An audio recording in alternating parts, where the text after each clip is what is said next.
can bring my wellies.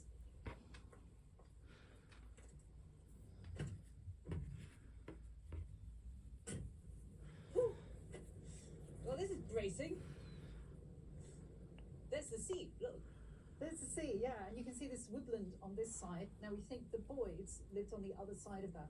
It's quite remote up here, isn't it? And I guess a lot of people will have emigrated from this part of the world in the wake of the famine. Our case is a decade post-famine.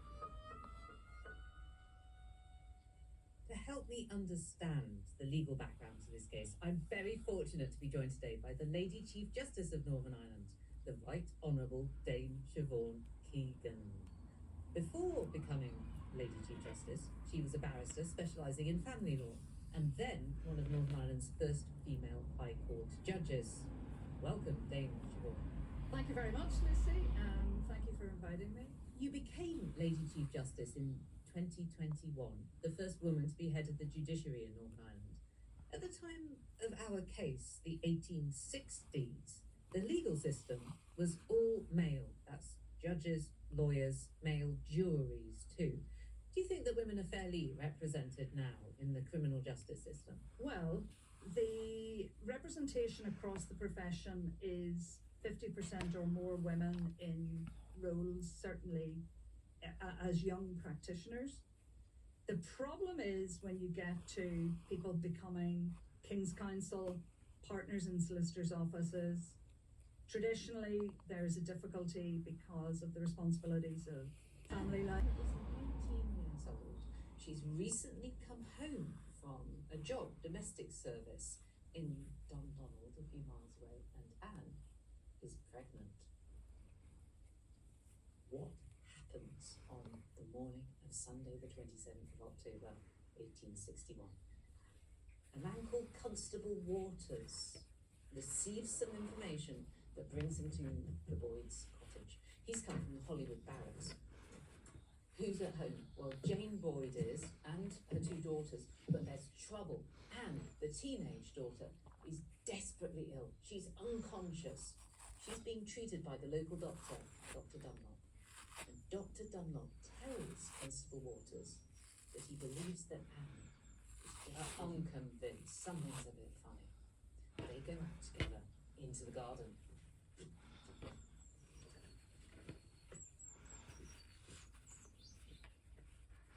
Out in the garden there's an elm tree, and under the elm tree there's a patch of new dug ground, and in this ground are planted 7 big cabbages. This is suspicious.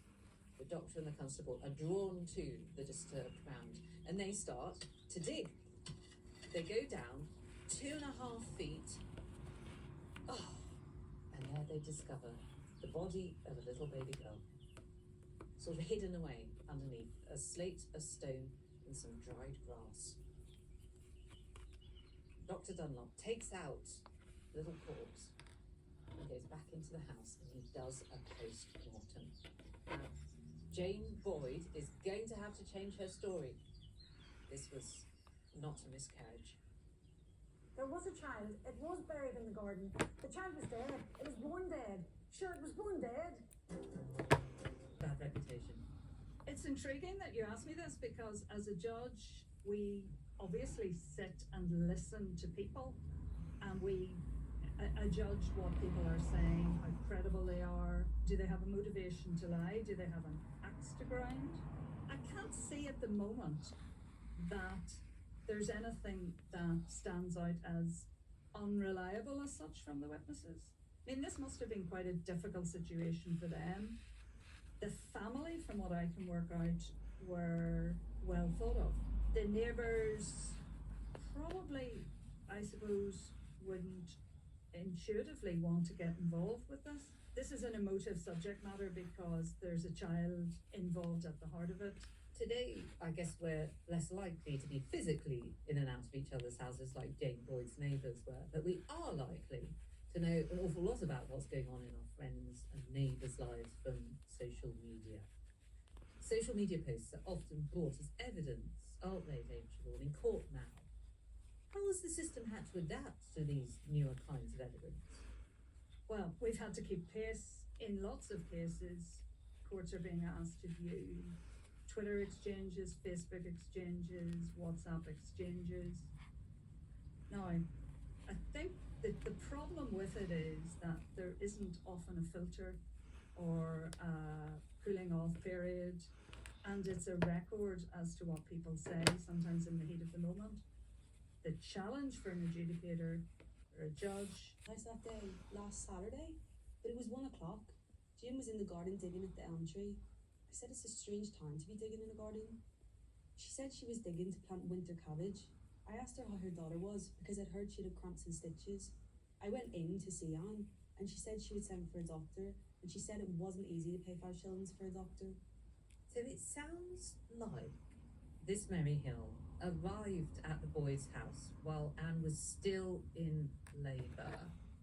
So does this make it possible? Massive issue here because there is a plan in place, and I'm afraid that would lead to the criminal law coming down fairly heavily.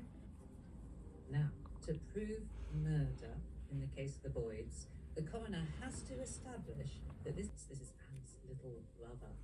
He solemnly swears to tell the truth, and then he drops a bombshell. Last Saturday morning, after digging potatoes, my mother sent me for a spade to Mr. McDowell's. I got it and put it at the side of the house. I went into the house to get my dinner. I sat in the kitchen and heard my sister Anne screaming. I went to the door of the room, but it was shut.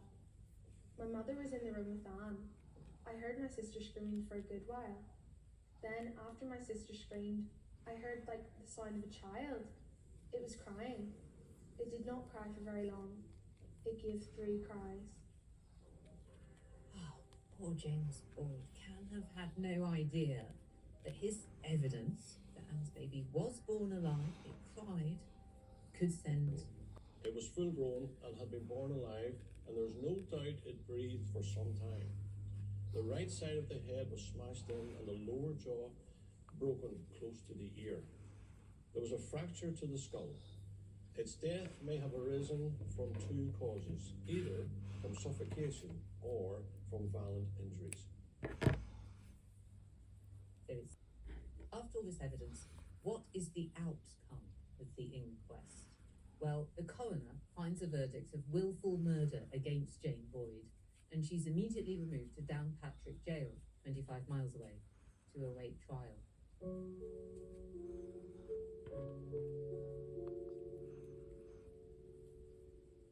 Back at the Ulster Folk Museum, I asked Rosbone about the frequency of this sort of crime in the 19th century.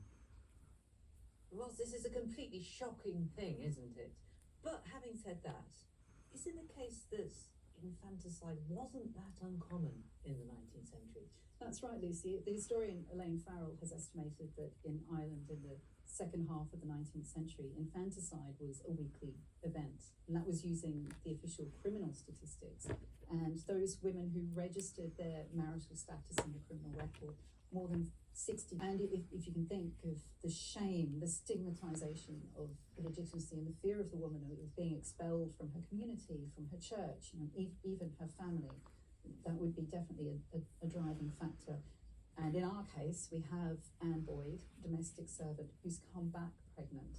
Domestic servants were at particular risk. They've been sent away from home, and they were vulnerable to the attentions of all the men around them, from the people who lived in the house with them to workers as well.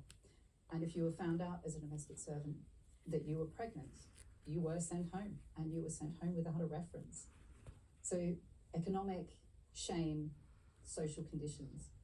Dame Siobhan, I was pretty shocked by what Ross was saying there about the number of babies being killed at that time. What's your reaction? Did you find it as surprising as I did? I did, but it's actually interesting to think about the level of reporting as well, because for every Boyd case, I imagine there were other cases that went undetected for whatever reason. They were perhaps events happening in more isolated communities where there weren't witnesses. Yeah, and we have the indulgence, if you like, of being able to be shocked and ashamed and outraged by the decisions of people who have fewer options than we do. The options for people like Anne Boyd, who were facing an unwanted pregnancy, were very limited. They were backstreet abortion, adoption, or infanticide. There wasn't access to effective contraception or legal abortion. Yeah, but I think it correlates with how children were viewed and valued in society. They went on trial there before Judge Haynes and 12 male jurors. Roz and I climbed the stairs to a large, austere, wood-panelled and really rather intimidating space. Now, Roz, Jane and Anne Boyd were tried. The trial was over quite quickly, wasn't it? Because they both pleaded guilty. They pleaded guilty to a crime of concealment of birth. It's not a charge that exists today, is it? No. In the early 19th century, there's no such crime as infanticide as such. Women who are suspected of killing their babies are charged with murder. However, for a murder trial to be successful, you need to prove intention, and maybe that's evidence that a pregnancy was concealed, and you also need to prove that a baby was born alive.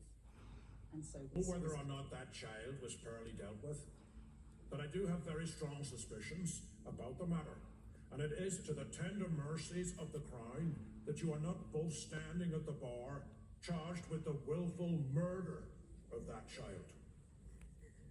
Now, this is interesting. When it came to the sentencing, the judge made a distinction between the two women. Both of them were to get imprisonment with hard labour.